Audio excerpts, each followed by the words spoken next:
絲綢之路嘅起點係長安，一直向西可以走到去波斯同埋羅馬，向南就直通印度。長安向東行可以直達韓國同日本。不過長安亦都係絲綢之路嘅終點。昔日商賈嚟長安買絲綢，接觸東方文化。其實早響2000年前，長安已經係東西文化匯聚嘅地方。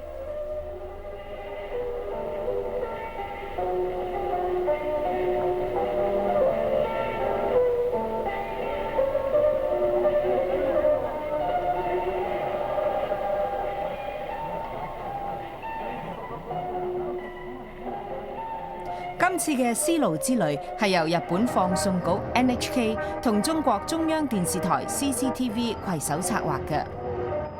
旅程由古都長安開始，昔日嘅長安即係今日嘅西安。喺呢一次嘅絲路之旅，我哋會環渡黃河，穿越塔克拉瑪干沙漠，進入帕米爾高原。沿途係一段未被開墾嘅路段——絲綢之路。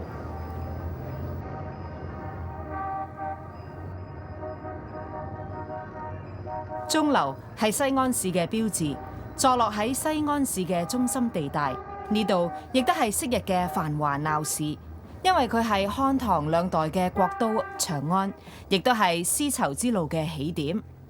喺唐代期間，長安嘅規模好宏偉，長闊各有9公里，即係5里，大約比現今嘅西安市大1倍咁多。現今嘅鐘樓係昔日唐代宮殿所在地。佢嘅建築宏偉堂皇，位於古城嘅中央。城牆以外有一條闊150米，即係足足闊500尺嘅大街。呢條街嘅名叫朱雀大街，係西安市嘅心臟地帶。其他街道向東西南北4個方向伸展，形成井字陣勢，好似個棋盤咁。喺城東部嘅建築物古色古香，當中包括唐玄宗曾經居住過嘅興慶宮。各國嘅商人都混雜喺長安城，東方嚟嘅商旅聚集喺東市，而嚟自西方嘅就聚集喺西市。東市同西市都設有供住宿嘅客棧，而呢啲商人就喺市集做買賣。由長安向西行就係詩意滿途嘅絲綢之路。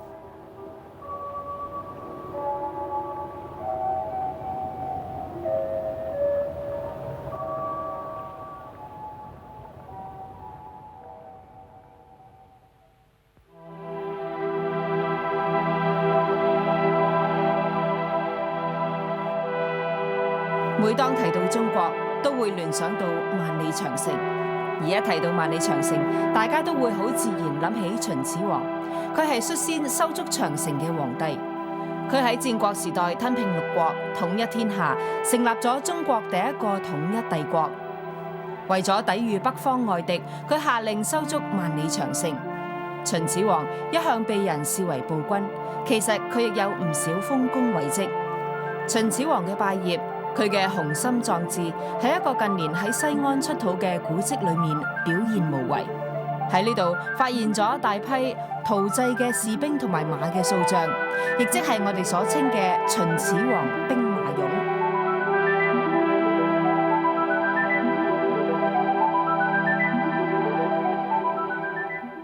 攝製隊而家就去見一位楊先生，佢就係發現兵馬俑嘅人。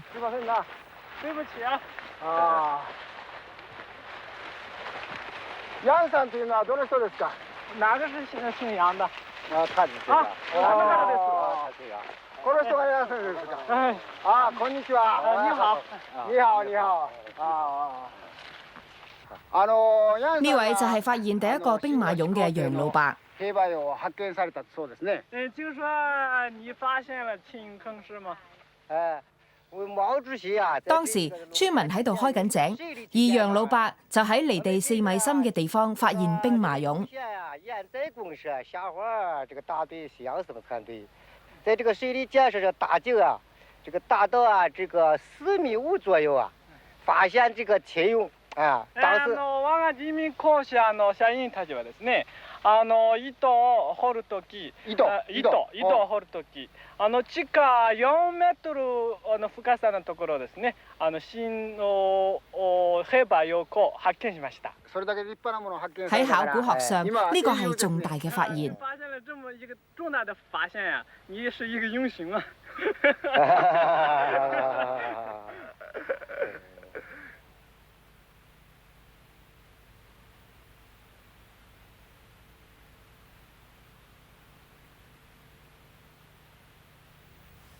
兵馬俑喺出土之前喺地底沉睡咗2200年。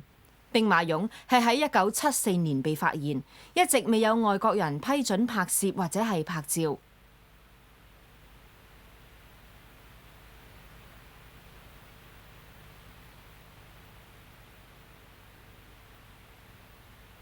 中日攝製隊係第一隊獲准拍攝兵馬俑嘅電視台攝製隊。秦兵馬俑係20世紀最轟動嘅考古發現。自從發現咗第一個兵馬俑，至今已經有600幾個同實物一樣大嘅陶俑出土。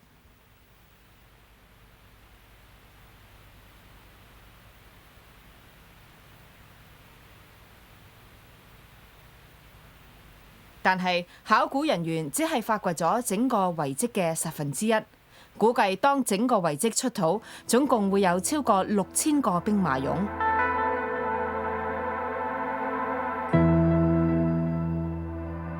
秦始皇係一個野心勃勃嘅人，佢曾經誇下海口咁講：朕為始皇帝，後世以計數，2世、3世，至於萬世，全之無窮。佢甚至要喺死之後繼續喺陰間稱王。佢將墓穴建成地下宮殿，等死後喺呢度做佢嘅皇帝。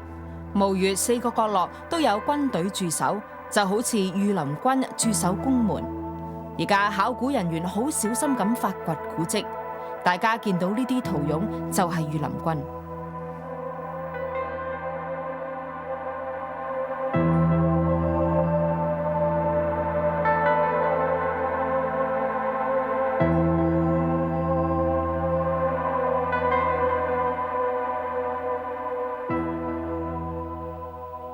著名中國古代歷史書《史記》裏邊，亦都有記載秦始皇嘅地下宮殿。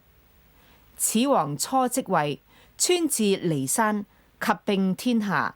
天下徒送骸70餘萬人，川3泉，下同夷之國，令像作基弩關，有所穿近者，接射之。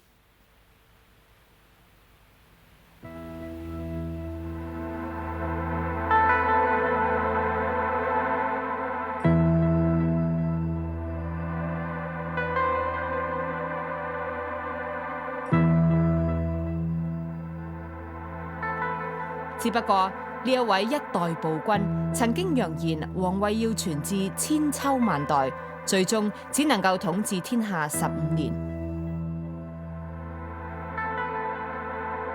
2000幾年後嘅今日，佢嘅地下宮殿終於重見天日。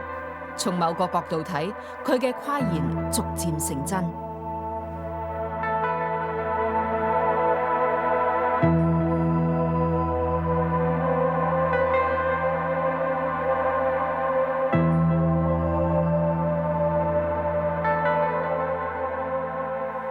處理兵馬俑考古工作嘅人員話俾我哋聽，發掘整個遺跡大約仲需要20年嘅時間。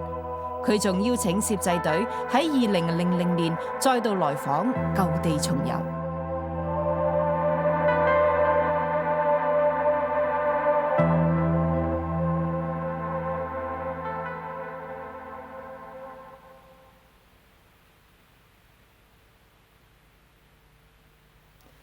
西安市以西60公里，即係大約40里度，有一組小山墩。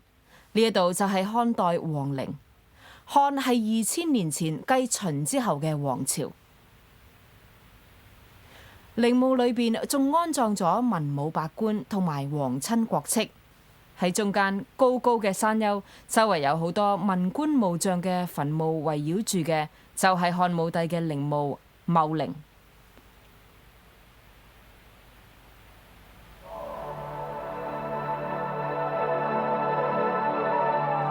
茂陵高46米，即係150尺；基部闊220米，即係足足有250碼。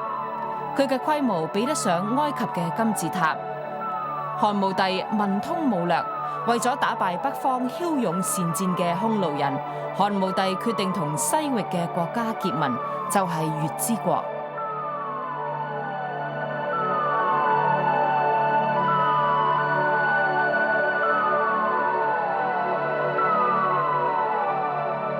佢徵求有人自動請纓，將信息帶去月之國。當時有一個毛遂自薦嘅人，佢就係張騫。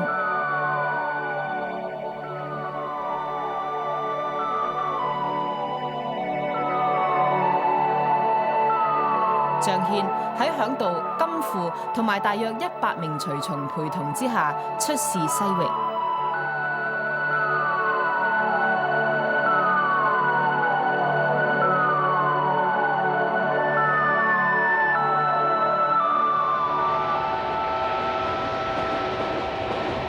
跟住，我哋會去參觀張騫墓。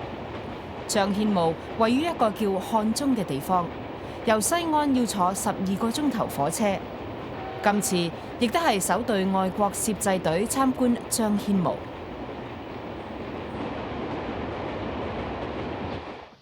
張騫出使西域無功而回，因為當時嘅月之王無意同漢帝結盟。張騫出使西域，一去就13年。而且仲兩度被匈奴人俘虜，佢嘅隨從亦都全數犧牲。當佢返到長安嘅時候，身邊只係剩返金庫一個，兩個人嘅身體都好虛弱。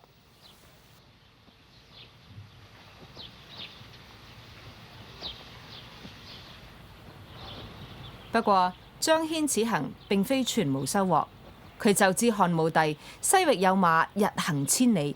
呢種駿馬奔馳嗰陣就好似飛咁快，而且汗流如血。呢種千里馬被稱為天馬嘅後裔。張騫嘅所見所聞令漢武帝聽得如痴如醉。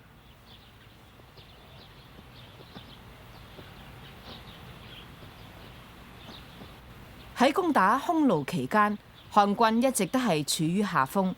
原因係漢軍嘅戰馬體型比匈奴嘅馬細小，而且跑得慢。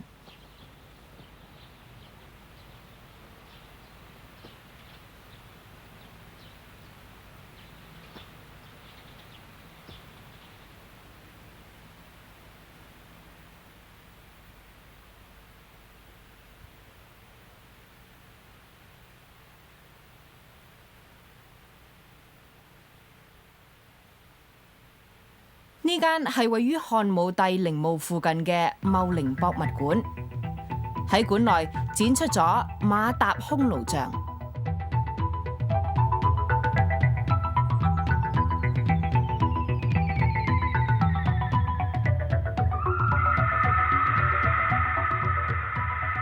匈奴人無助咁舉起雙手，馬匹發出勝利嘅嘶叫聲。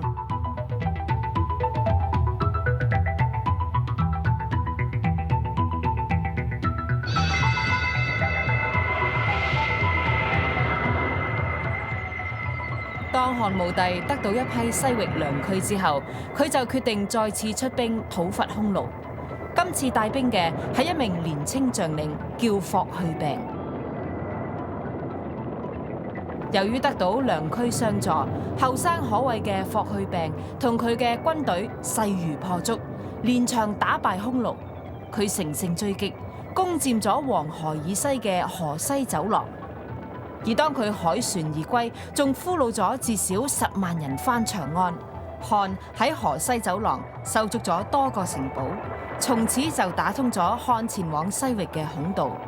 絲綢之路亦都正式開通。絲綢之路對中國有雙重意義：其一，漢人可以從西域引入良駒駿馬；其二，就係將中國嘅貨物同埋文化傳揚到西方，特別係絲綢。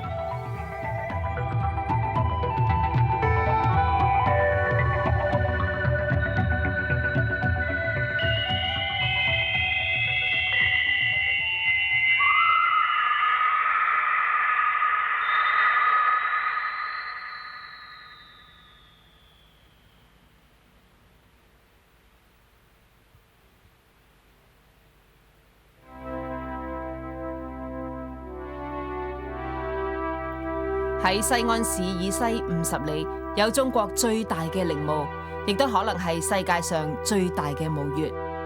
呢一個係唐朝第3代君主嘅陵墓。唐朝係喺公元後618年建立嘅。陵墓內係唐高宗，同佢一齊葬喺度嘅係皇后武則天。武則天喺丈夫死後獨自執政咗50年，佢係中國史上唯一一位女皇帝。喺武則天掌政期間，國泰民安，都城長安係世上最大、最繁盛嘅城市，當時嘅人口有100幾萬。唐代係中國史上最繁華昌盛嘅時期，國勢如日中天。唐代嘅都城長安更加係一株奇葩，一代女王武則天就好比流連喺花間嘅蜂后。安葬高宗同武則天嘅乾陵，興建喺一座有1048米，即係3000尺高嘅山丘內。佢象徵咗中國歷史上嘅全盛期。當局好快就會開始正式發掘。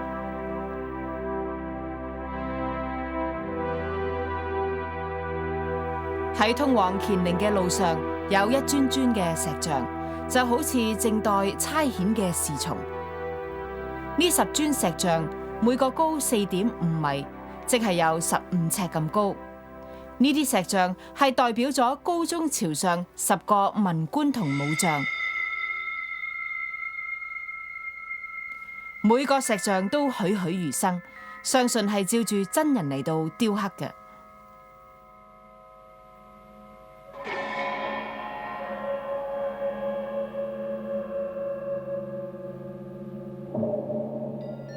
另外，仲有獅子同其他動物嘅雕像守護皇陵，而呢個有翼嘅肖像就極具西域特色。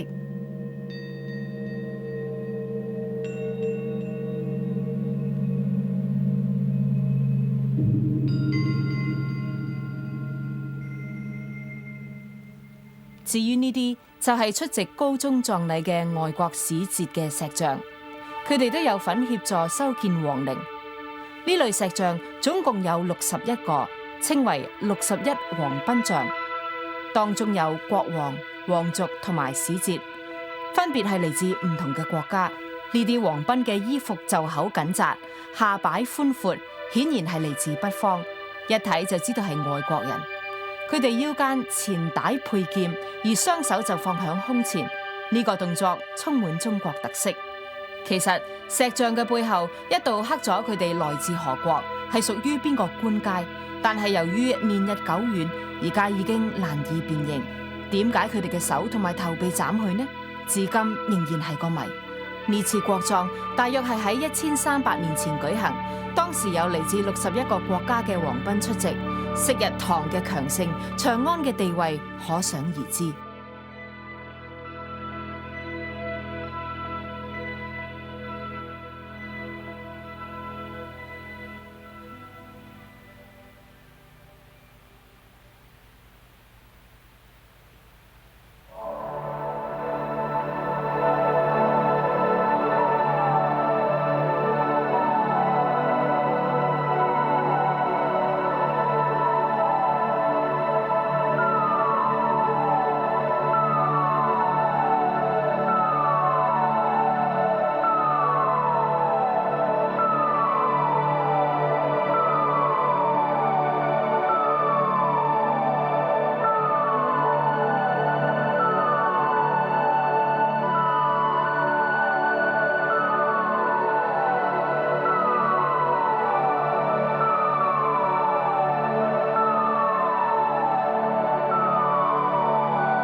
詩喺中華文化中佔有一個好重要嘅地位。相傳詩嘅歷史可以追溯到3000幾年前，而喺幾百年之後，中國嘅文獻中已經有喪、善、詩等等嘅字，而詩好快就成為中國最出類拔萃嘅產品。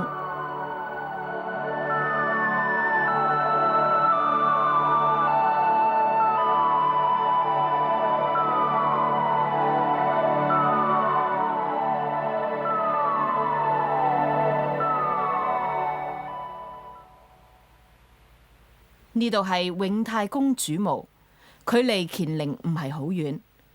當你沿住有90米，即係82碼長嘅地道前行，就會睇到兩邊牆壁上嘅唐宮仕女圖。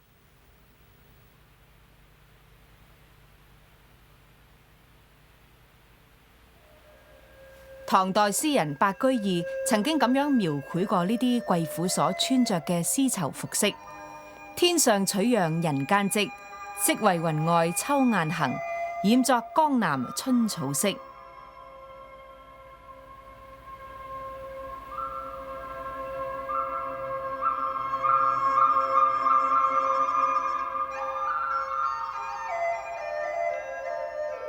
呢啲貴婦喺花園裏邊賞玩花草。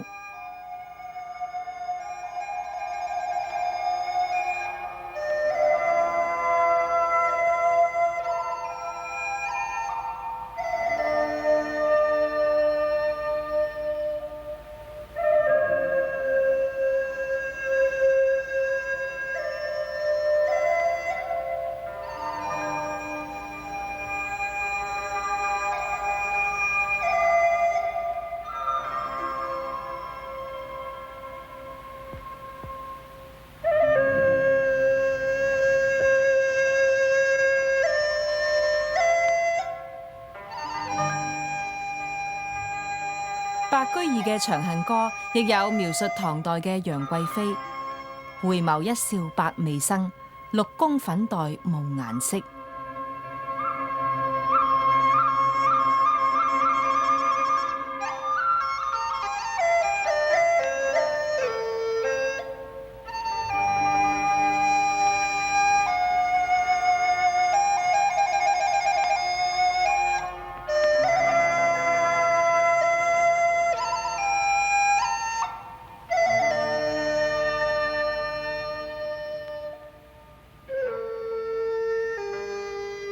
春寒賜浴華清池，溫泉水滑洗凝脂。侍兒扶起嬌無力。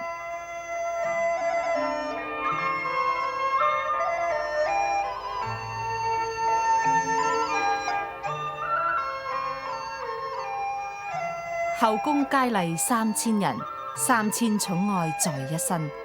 夜半無人私語時，在天願作比翼鳥，在地願為連理枝。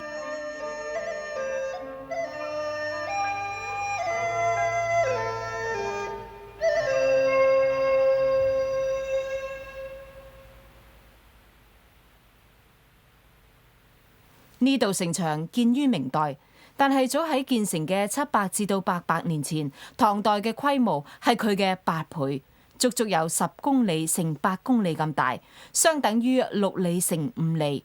佢係世界上最大嘅城市，比起西方嘅巴格達仲要大。喺城內有市集，嚟自世界各地嘅商賈都嚟呢度做買賣。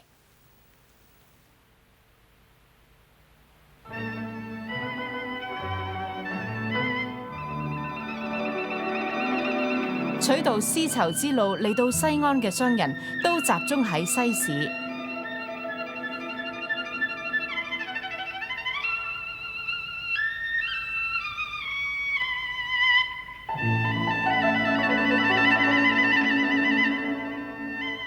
西市仲有其他吸引人嘅地方，例如音樂。好客嘅中國人以各種形式嘅表演嚟到娛樂風塵僕僕嘅絲路商人。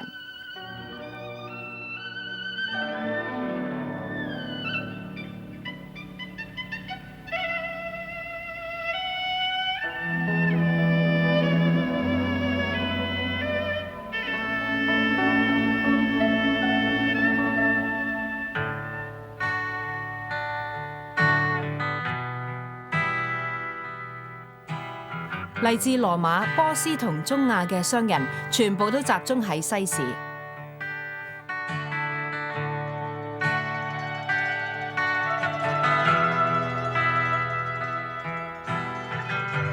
佢哋想賣各式各樣嘅商品，但係最想賣嘅係絲。喺羅馬帝國，絲嘅價值係以金嚟到衡量嘅。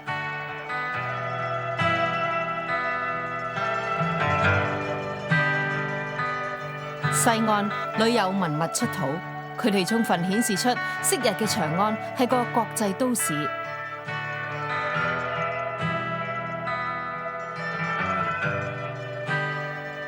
唐代盛行遠陶肖像，其中有好多雕刻咗外國人。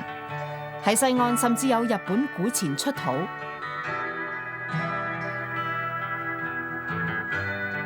呢啲騎住駱駝嘅人嚟自北方，佢哋着住嘅係高筒靴。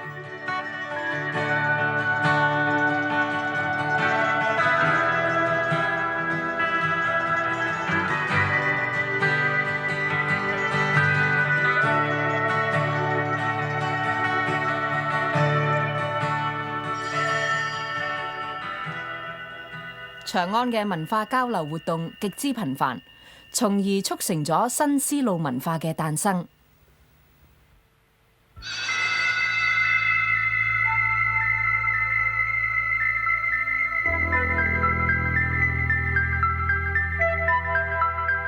喺絲綢之路上，經常有駱駝商隊來往，佢哋運送嘅除咗係貨物，仲有東西方文化。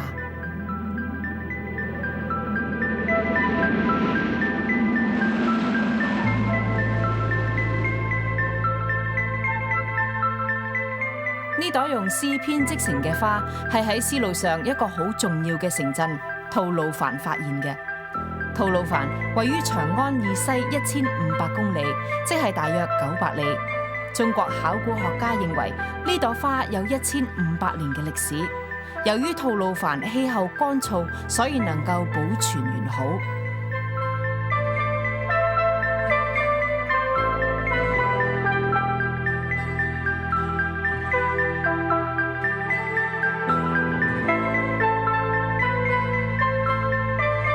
呢個雕像刻畫一個商人響路上被狼襲擊，佢係喺塔克拉瑪干沙漠出土嘅。呢一片沙漠極之荒蕪，只有商旅嘅白骨作為地標。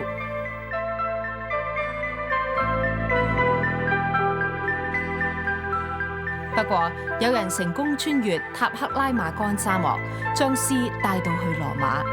喺絲路南段上有一個綠洲，位於古時御田國國境之內。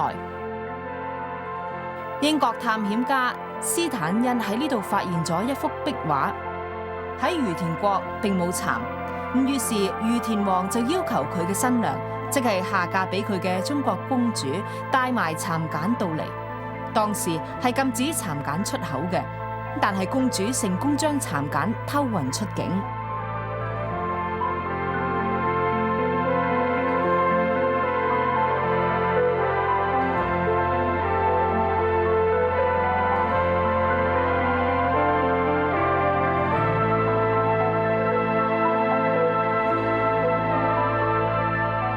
畫中一名侍女指住公主嘅頭冠，就係表示蠶繭收埋喺頭冠裏邊。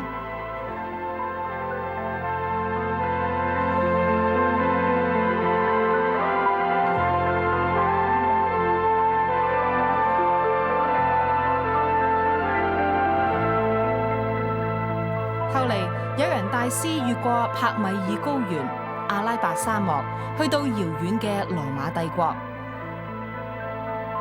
對羅馬人嚟講，中國代表絲，所以稱中國為絲綢之國。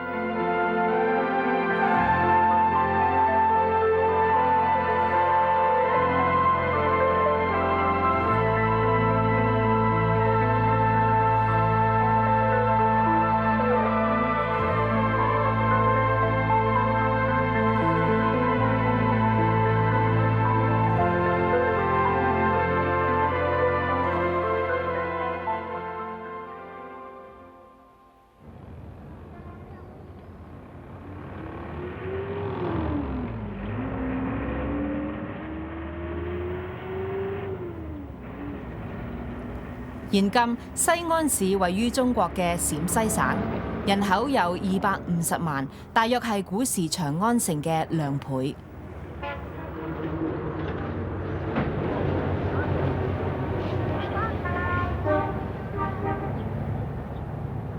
1928年，長安改名為西安。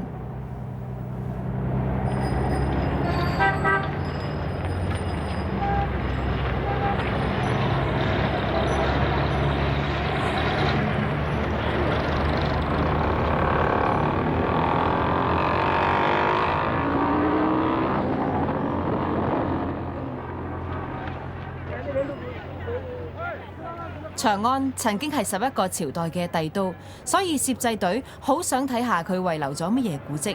而我哋最想睇到嘅就係可以見證到當年呢度係一個國際化嘅絲綢貿易中心。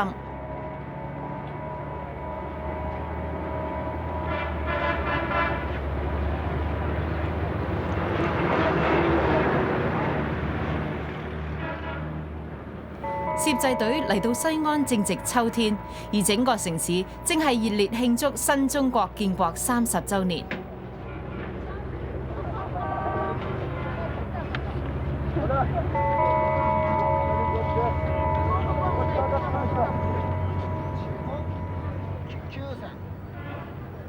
呢度四周圍都有賣西瓜嘅攤檔，中國同埋日本都叫呢種水果做西瓜，意思係由西方傳入嘅瓜。西瓜就係經絲路從西方傳入嘅水果。據講，石榴亦都係經絲路從波斯傳入，而且好多蔬果都有匈奴特色嘅叫法，反映出原產地。因為匈奴有稱胡，所以合桃又叫胡桃，芝麻又叫胡麻，甘筍又叫胡蘿蔔。佢哋背後都有一個跋涉絲綢之路嘅故事。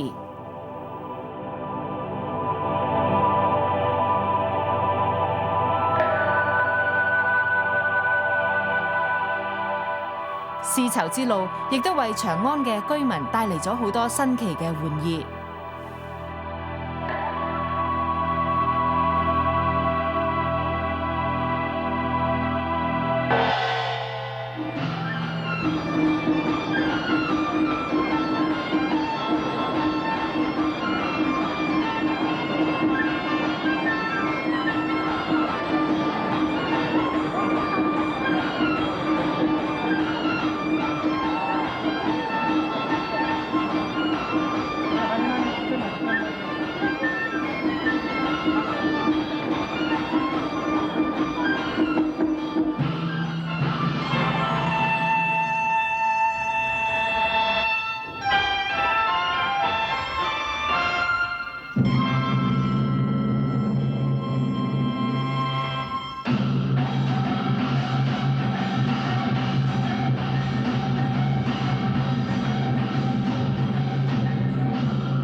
呢一幅係唐代時期繪畫嘅馬球圖。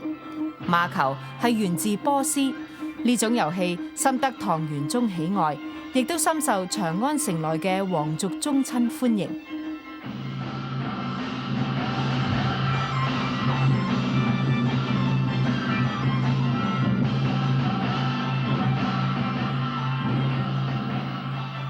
馬球喺千幾年前從西方傳入中國，而家仍然深受蒙古年青人歡迎。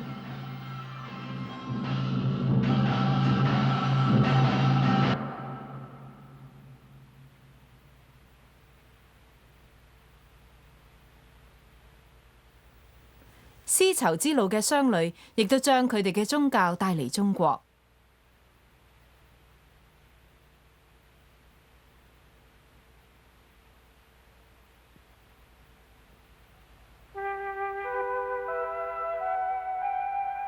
傳說基督教一個支派聶斯脫利派係喺653年傳入長安，當時嘅中國人稱佢為景教。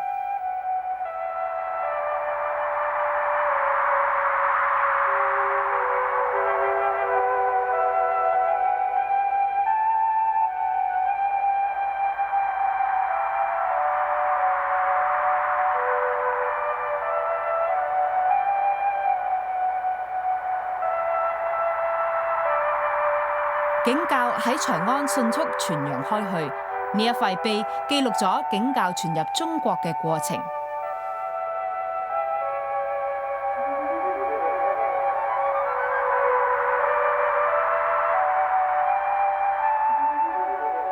信徒嘅名字係用中文同埋敘利亞文寫成，足以證明當年長安係一個國際化嘅城市。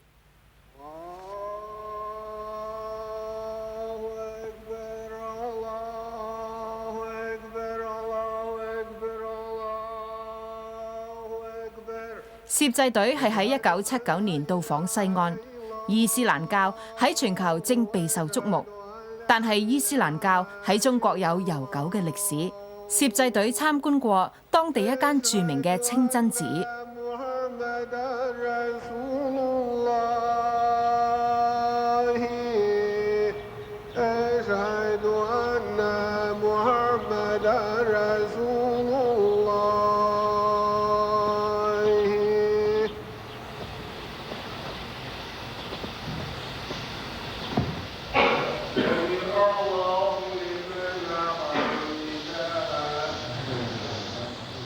攝製隊只可以從後面拍攝，因為信徒唔中意正面拍攝佢哋祈禱。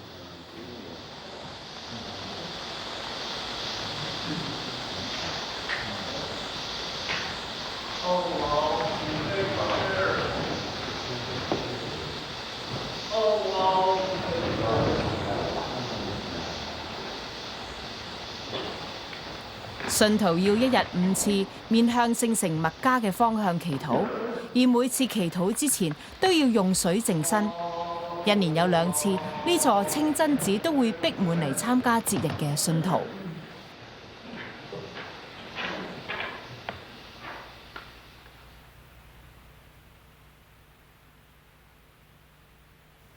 根據記載，唐代長安城呢度有穆斯林1000人，而家信徒嘅數目增加咗10倍有多。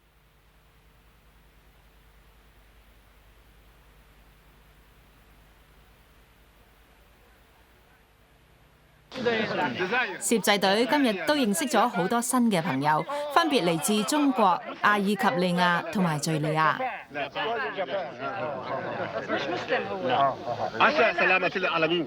أشهد أن لا إله إلا الله وأشهد أن محمدا رسول الله. الحمد لله على نعمة الإيمان. الله جل جلاله.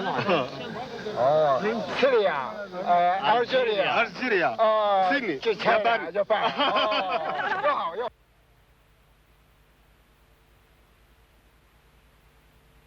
喺眾多從絲綢之路傳入嘅宗教裏邊，對中國影響最深嘅係佛教。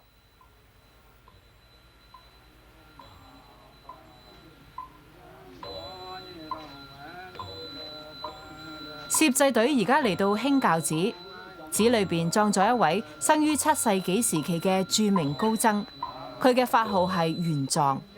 佢寫咗一本聞名中外嘅書《大唐西域記》，簡稱《西域記》。玄奘圓寂之後，唐高宗非常傷心，佢話國家失去一塊瑰寶。1300年以嚟，興教寺一直係中國主要嘅佛教聖地。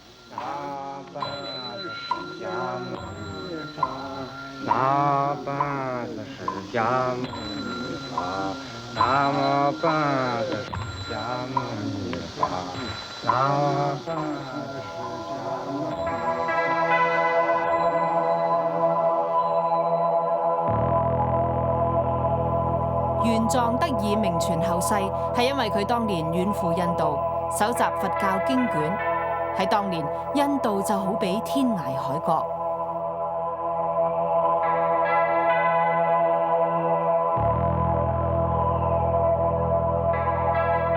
玄奘由長安出發，直至返抵長安，一共行咗25000公里，即係15000里咁遠，歷時16年。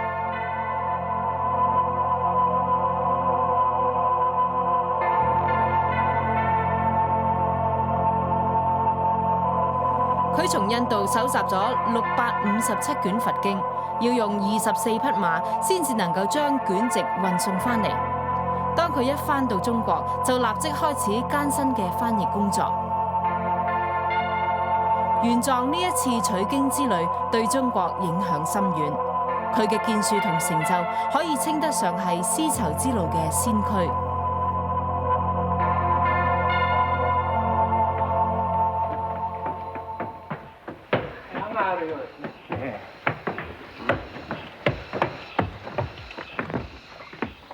喺拍攝期間，興教寺嘅住持帶攝製隊上樓上睇一件佛教嘅珍寶。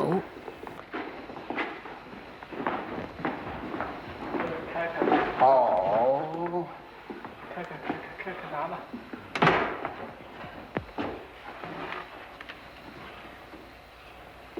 放那，哦，放那放。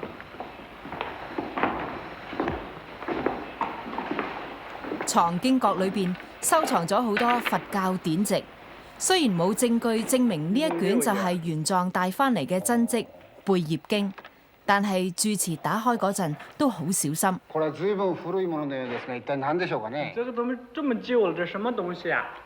貝葉經。叫白藥經と言います。白藥經。住持話呢啲係印度嘅葉，而喺葉上邊刻咗佛教嘅經文。印度的貝葉樹的樹葉。これはですね、インドのある白葉という木の葉っぱです。葉っぱ。ずいぶん古いもののようですが、何書いてあるんですかね。これいつの時代のもんでしょうね。这么旧了，上面写的什么呀？这是不是很古了？就是古了，是唐代玄奘法師由印度出來的梵文貝葉經。相傳呢卷《貝葉經》就係唐僧玄奘從印度帶翻嚟嘅。お経を取るとき、これはインドから取ってきた言本です。言本。文語です。文語です。違いました。どうもすみません。これそうすると素晴らしい寶ですね。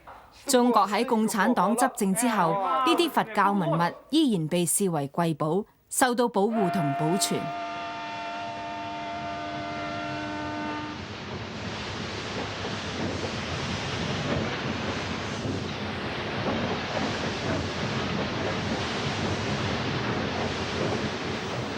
西安係現代絲綢之路嘅中途站。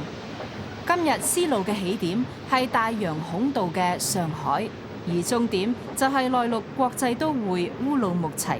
而家由西安出發，踏上絲路嘅人要行2000公里，即係1300里路，花2日2夜嘅時間先至可以走北全程。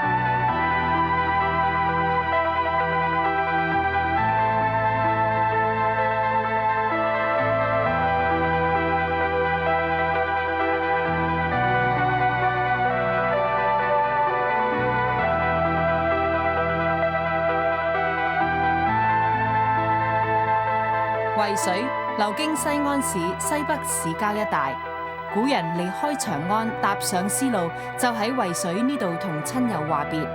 佢哋喺河岸上嘅酒館飲酒惜別。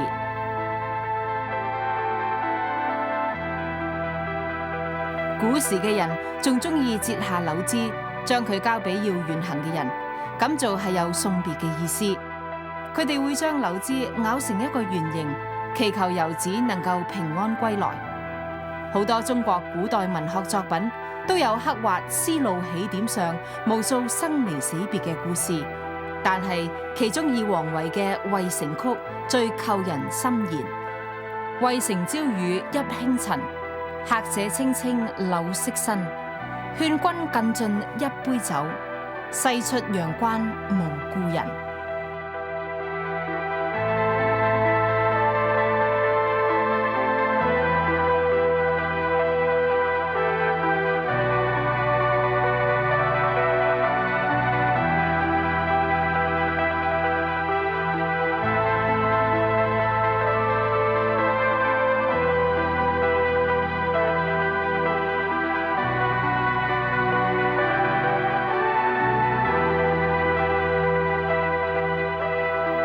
攝製隊同西安嘅接待人員話別之後，就向敦煌、塔克拉瑪干沙漠同埋未知嘅前路進發。